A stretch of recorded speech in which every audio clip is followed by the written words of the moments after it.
Ampifaliana hatrandriavana ny ombonantsika amin'izao fampofavana isa marain'izao ary dia irabanantsika amin'ny anaran'ny Tompo. Ho aminareo ane ny fahasoavana. Anomboka izao fotoan'izao amin'ny fiderana isika ny salamo fa 7:30 ka ny andiny 7 hatramin'ny 9 no iarahantsika mamaky. Salamo fa 7:30 andiny 7 hatramin'ny 9 mitsangana riavana.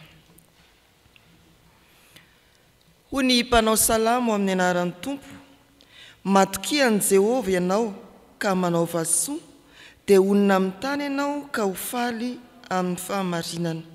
Amin'ny ravoravo amin'ny Jehovah ianao, dia omeny anao izay iriny ny fonao. Ankino amin'ny Jehovah ny lalanao, ary matokia azy fa ataony tanteraka. Ary ampiseho ny fahamarinanao tahaka ny mazava izy, ary ny rariny ho anao tahaka amin'ny tatao vovonana. Amen. Ivavaka isika. Indreto izahay Andriamanitra, no taominao ka voataona no samborinao ka resinao. Dia namohanay maraina ianao, ary ny tantananay tamin'ny tanana kavanan'ny fahamarinanao ho tonga amin'izao fanompompivavahana izao. Mankasitraka anao Andriamanitra, fa lehibe sy mahatahotra ianao, mahagaga ny asanao, ary mahagaga anay ny fitiavanao. Ary arinao toy ny masoandro mitatao vonana tokoa, ny rariny tokony ho anay, ny fahamarinanay, na dia feno loto sy ny fahotana azy izahay. Namindra fo sy ny antra ianao, dia mampiantrano anay ampitiavana ato antranonao ankehitriny. Fa inona moa izahay raha tonga eto kanefa tsy atrehanao indray, manatrefeno amin'ny alalan'ny fanahy masina ary, dia tario izay rehetra atao mba ho araka ny sitraponao ka ny fikasanay tanteraka, dia hery sy ampiorina finoana ho anay ary ho voninahitrao irery ihany. Amin'ny anaran'i Jesosy no hanonanay ny vavakay. Amen. Araka ny fandarana mofinaina dia ny Filipiana 2:2-20 hatramin'ny 9:20 no anjarantsika fiangonana amin'ity anio ity. Filipiana 2:2-20 hatramin'ny 9:20. Anaraka ny vaky ny teny amin'ny anaran'ny Tompo isika. Ko amin'izany ry malalako, tahaka nanekenareo mandrakariva tsy fony teo aminareo ihany aho, fa ankehitriny dia bebe kokoa aza raha tsy eo aho, miasa amin'ny tahotra sy ny ovitra hatanteraka ny famonjena anareo. Fa Andriamanitra no miasa ao anatinareo, na ny fikasana na ny fanaovana hatanteraka ny sitrapony. Ataovy ny zavatra rehetra ny tsy fimonomononana sy ny tsy fisalasalana, mba ho tsy manantsiny sady tsy misy fitaka ianareo. Dia zanak'Andriamanitra tsy manana didy eo amin'ny firenena meloka sy maditra, izay isehonareo tahaka ny fanazavana eo amin'izao tontolo izao. Mitana ny tenin'ny fiainana, mba hisy ho rehariako amin'ny andron'i Kristy, ka tsy ho niazakazaka foana aho na ny sasatra foana. Eny, na dia hidina ho fanatitra hidina eo amin'ny fanatitra sy fisoronan'ny finoanareo aza aho, dia faly ka miara-mifaly aminareo rehetra, ary akoa izany no ampifaly anareo koa, ary miara mifaly amiko.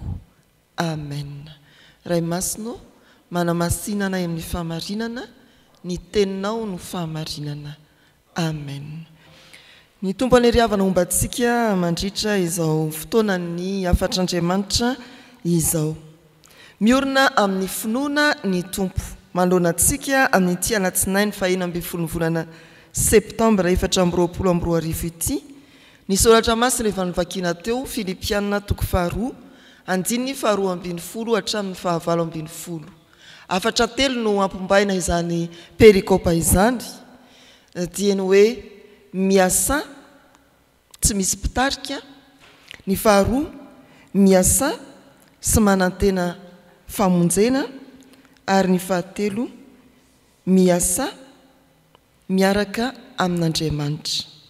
Miasa tsy misy pitarika, miasa amin'ny fanantenam-pamonjena, ary miasa miaraka amin'ny tompo andriamanitsika. Miasa tsy misy pitarika. Any ampifatorana i Paoly no manoratra ity epistily ity. Zany hoe raha amin'izao fotoana izao dia any ampigadrana. Manoratra ka mampahery ny fiangonana tao Filipi, mbola hiasa mihoatra lavitra noho ny tamin'ny nanatrehany, ankatoy izay rehetra efa nampianarina ary anohy avoroy eny mihoatra noho izany ny rispo enti manatanteraka ny fanompoana. Izany ry havana no afatra hitantsika soratan'ny Paoly eo amin'ny andininy 2:20. Ny anaran'ny tompona hoe ko amin'izany ry malalako, tahaka nanekenareo mandrakariva tsy fony teo aminareo ihany aho, fa ankehitriny dia bebe kokoa azy raha tsy eo aho. Izay ilay afatry Paoly. Eo amin'ny toko 2:7 dia misy teny amafitsin'izany manao hoe fa ny ataoko aoka ny fitondrantenanareo homendrika ny filazantsarany Kristy mba handrenesako ny toetrareo, na ho tonga aho ka hitanareo, na tsy ho tonga fa maharitra mifanahy iray ihany ianareo ka miray fo hiara-miezaka ampandroso ny finoana ny filazantsara. Na eo Paoly hitarika na tsy eo, tsy hiandrian'ny Paoly isika, fa mandroso ary miasa trany. Miasa tsy misy pitarika, ny mpino miorina amin'ny finoana. Rehefa tsy eo tokoa ry havana ny pitarika dia tsy mihetsika ny tariana, ary adino aza ny fampianarana izay napetraka izy ireny. Dia samy mialangalana eny ny olona tariana, na aty amin'ny fiangonana io na amin'ny sehatra hafa, dia taratra zany ary azo mariana tsara. Rehefa tsy tonga ny lehibe amin'ny fotoam-pivoriana dia miraviravy tanana ny rehetra. Aza neka hoe tsy tonga pasitera andro anankiray maraina na alahady, andao irava samy marina. Tsia, ny mpino miorina amin'ny finoana dia afaka miasa tsy misy pitarika. Ny mpino miorina amin'ny finoana dia afaka miasa tsy misy pitarika. Ary indray koa rehefa midaraboka ny hazo lehibe dia voatsindry ao, tsy mihetsika bozaka kely. Paoly eto dia tena ny ampigadrana, fa mbola te-hiteny amin'ny fiangonana izy hoe tsy izaho aty ampifatorana no hifantohanareo ka ahatonga anareo tsy hiasa. Miasa amin'ny tahotra sy ny ovitra, tantera ao hatrany ny fankatoavana. Ry havana malala, amin'izany dia antsony isika hoe hialao ireny fitenenana ho antsika mpino manao hoe biby tsy manandoha tsy mandeha. Fa iza ny lohan'ny fiangonana? Kristy ny lohan'ny fiangonana, ka na tsy eo aza ny pitarika dia tadidio fa manatrika antsika ny tompo ho andriamanitsika. Miasa tsy misy pitarika, ny mpino miorina amin'ny finoana dia matoky fa Kristy no lohan'ny fiangonana ary afaka miasa tsy misy pitarika izy. Na tsy teo azy Paoly fa tany ampigadrana dia indro mbola mampirisika ny fiangonana tao Filipi. Miasa tsy fony teo aminareo ihany aho, fa mainka bebe kokoa aza raha tsy eo aminareo aho. Ny faharoa ry havana, miasa amin'ny fanantenana famonjena. Raha ny fiainan'ny fiangonana dia tena feno orooro noho ny fanenjehana. Araka ny voalaza teo dia i Paoly pitarika mihitsy no nogadraina noho ny fitoriana ny filazantsara. Ny pitarika mihitsy no nofatorana. Iza ny tsy ororo amin'izany? Raha hoe indro fa misy fiangonana anankiray dia ny pitarika mihitsy no alefa ampigadrana no ny fijoroana ho vavolombelona anahoan'ireo tariana. Matahotra, fa na dia ao anatin'ny tahotra azy dia aoka hiasa ihany. Aza hoe matahotra ny fanenjehana, aoka tsy hoe matahotra ny amin'izao sy amin'izao, aoka aloha hipiripirina. Tsia, miasa amin'ny tahotra sy ny ovitra. Ny voambolana hoe tahotra eto dia tena ilay tahotra tokoa, matahotra, miorooro noho ny loza. Fa amin'ny dika teny sasany mantsy ny teny fototra dia toy ny hoe fankatoavana. Fa eto dia tena ilay tahotra miampy orooro mihitsy ny voambolana ampiasain'ny mpanoratra eto. Dia ao anatin'izany anefa rehefa miasa dia manantena famonjena. Miasa amin'ny tahotra sy ny ovitra ahatanteraka ny famonjena anareo. Amin'izany teny izany no ampieritreritra antsika no hoe angamo tsy maintsy miasa indray, voavonjy. Mario ny teny eto fa hoe ahatanteraka ny famonjena anareo. Izany hoe efa voavonjy rahateo isika, saingy ny asa ataontsika amin'ny tahotra sy ny ovitra no ahatanteraka ny famonjena.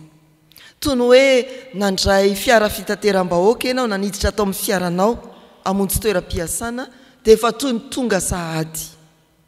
Izany anie ty lalam-pamonjena ity efa niraintsika ny famonjena, efa eo an-tanana fa mizotra amin'ny fahatanterahany isika. Efa vita ny tompo ny famonjena, anjaranao ny sisa. Miazona ny famonjena, ny asa fanompoana ataontsika. Ao amin'ny asa sy ny fanompoana ataontsika indrindra no miorina sy mitombo ny finoantsika kristianina. Ao amin'ny asa sy ny fanompoana ataontsika indrindra no miorina sy mitombo ny finoantsika kristianina. Tena mitaky ny ezaka avy aminao ny fahatanterahany famonjena. Taditsika ny soratra masina manao hoe misese hiditra amin'ny vavahady ety. Tsy hoe dia miandry mahazo eo fotsiny ohatrantsika tsy mahay manao mele. Asynareo raha mba mahay manao mele amin'ny piso, sa tena tafiditra mihitsy, tena tsy haiko iny. Fa tena misy ezaka ataontsika isaky ny tratran'izany sika eny amin'ny fiandrasana fitateram-bahoaka dia tadidio foana izay teny izay. Ity ny sarin'ilay misese hiditra amin'ny vavahady ety. Dia efa manazatra tenany amin'izany resika amin'ireny toe-javatra ireny. Tena misy ezaka takiana amintsika ry havana ahatanteraka ny famonjena. Ny an'ny tompo efa vita ary efa nomeny antsika ny famonjena, fa izany famonjena izany no mandrisika antsika hiezaka sy kely aina amin'ny fanompoana. Ary ao anatin'ny fikelezantsika aina amin'ny fanompoana no miorina sy mitombo ny finoantsika. Dia misy koa ny filazana hoe ilay zavatra tsara natolotra anao, tehirizo ilay zavatra tsara natolotra anao. Tena misy ezaka ataontsika mihitsy ny kajy ny famonjena izay efa natolotra antsika tamin'ny fahafatesan'ny tompo, nolazaina tamintsika tamin'ny fitoriana ny filazantsara, anjarantsika ny mitahiry. Misy koa teny manao hoe miova amin'ny fanavaozana ny saina. Aza manaraka ny fanaon'izao tontolo izao fa miova amin'ny fanavaozana ny saina. Tsy mandeha ho azy mihitsy ny fahatanterahany famonjena, fa tena misy anjara andraikitsika amin'ny fitehirizana amin'izany mba ho tanteraka amin'ny fotoan'andro.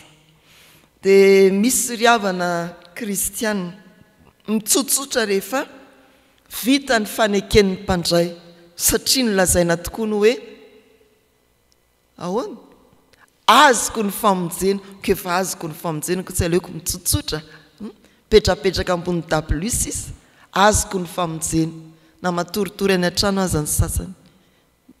Vita ny faneken'ny mpandray, azontsika tokoa ny famonjena, fa amin'ny asa ataontsika no iorenantsika amin'ny finoana ary atanteraka izany famonjena izany. Misy mihevitra fa efa voavonjy ka tsy ilaina antsony ny miasa. Dia izany tokoa ane, efa voavonjy tsy ilaina antsony izay fikelezanaina. Efa voavonjy dia mahazo manao izay tiana atao ary tsy manao izay tsy tiana atao. Mandeha amin'ny sitrapoko fa tsy izany. Fampianarany soratra masina, efa vitan'i Jesosy ny famonjena, anjaranao mitahiry, anjaranao ny mifikitra, anjaranao ny mandeha mandroso amin'ny fahatanterahana. Ao amin'ny asa no mampiorina sy mampitombo antsika amin'ny finoana. Ary na dia anatin'ny sarotra aza, dia atao amin'izao andin-tsoratra masina izao isika miasa mitahotra sy ny ofitra ahatanteraka ny famonjena anareo raha misy zavatra mampatahotra manodidina ny fanompona izay niantsony tompo atsika dia ataovy ihany izany fanompona izany mba ho tanteraka ny famonjena.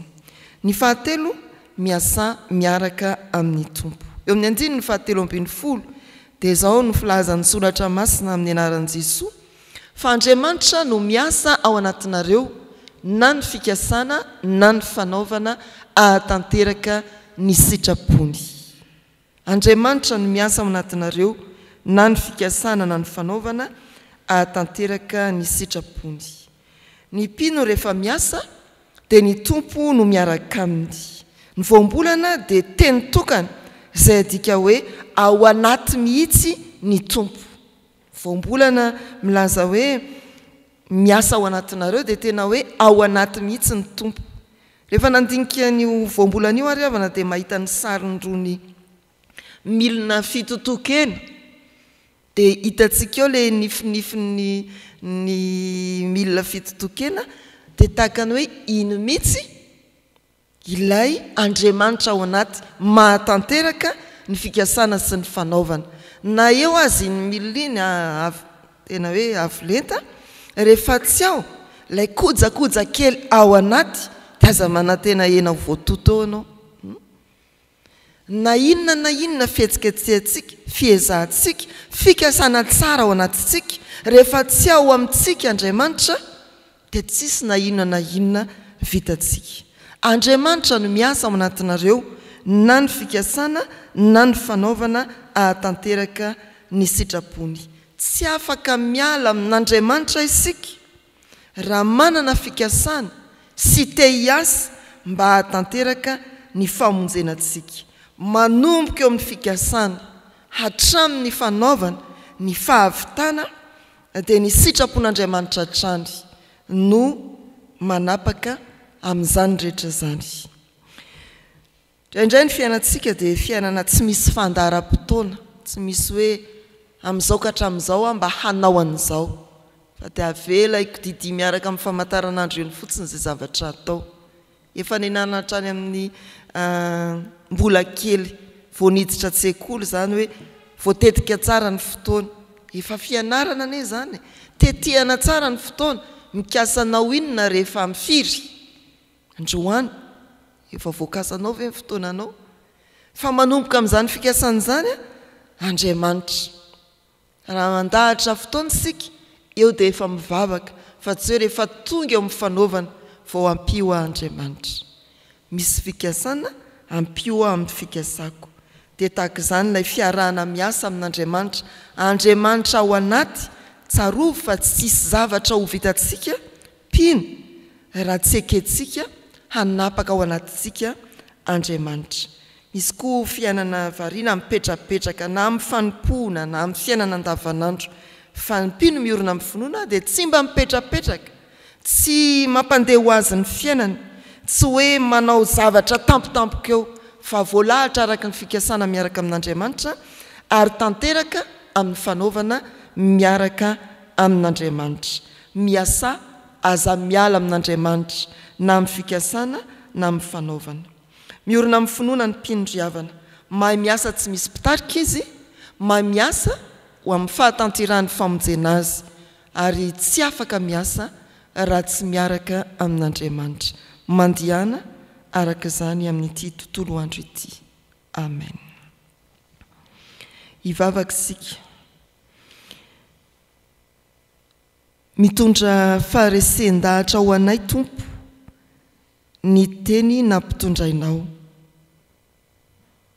Fa ay ianao Kristy ilay lohan'ny fiangonana dia mibaika anao anay hiasa na dia mety tsy eo aza ny mpitarika no tendrenao eo nivon'ny fiangonana.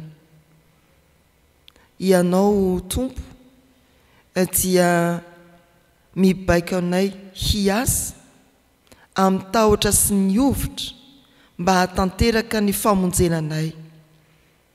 Indraindray dia mangovitra izahay satria betsaka ny fanenjehana, dia mihemotra misalasala tsy tafahorina amin'ny finoana fa hay na inona mitranga mety mampahatahotra anay ny amin'ny ho avy dia mampiorina ny finoanay ianao ary mitaona anay hiasa fa izany no fahatanterahany famonjena ho anay dia toko ho anay ny mahafantatra fa tsy avelanao hiasa irery izahay manomboka any amin'ny fikasana sy ny fandaharam-potoana azy dia efa hiarahanao aminay izany ianao mihitsy ny mampiodina ny fiainanay ahatanterahana ny zavatra rehetra araka ny sitraponao apetraka eo am-pelantananao ny fiainanay manontolo avao ziorina marina ty anatinay ny fanainao masina avao ziorina marina ty anatinay ny finoana mba hiasanay eo anatrehanao mba hiasanay hatanteraka ny famonjenanay mba hiasanay miaraka aminao dia taio rery tompo ny momba anay ara-pahasalamana ny momba anay arakasa fivelomana ny momba anay amin'ny fianarana ny momba anay amin'ny ankonana sy ny fianakaviana ny momba anay sy ny firenenay ny momba anay sy ny fiangonana hitaizana ho anay eto amin'ity fitandremana ity ny momba ireo zanaky ny fiangonana ampelezana any amin'ny faritany sy any ampitan-dranomasina na tsy fantatra akory aza ny toerana misy azy ireny dia no arianao izy ary tsy arianao misaotra anao fa Andriamanitra mamaly ny vavaka atao amin'ny finoana ianao ary mahatanteraka araka ny sitraponao iombonanay ny vavaka nampianarin'i Jesosy manao hoe rainay izay ny an-danitra ho amasinina ane ny anaranao ho tonga ane ny fanjakanao atao ane ny sitraponao ety an-tany ho taky ny an-danitra meo anay no izay nasahaza ho anay ary mamelany elokay tahaky namelanay izay meloka taminay aza mitondra anay amin'ny fakapanahy manafahanay amin'ny ratsy hanao ny fanjakana sy ny hery ary ny voninahitra mandrakizay amen raisoary ny tsodrano izay atolotra sy tononona amin'ny anaran'ny tompo ary Jesosy Kristy tompontsika sy Andriamanitra raintsika izay efa tiantsika ka nanome antsika fampionona mandrakizay sy fanantenana tsara amin'ny fahasoavana no ampionona ny fonareo any sy ampaheranareo amin'ny asa sy ny teny tsara rehetra amen.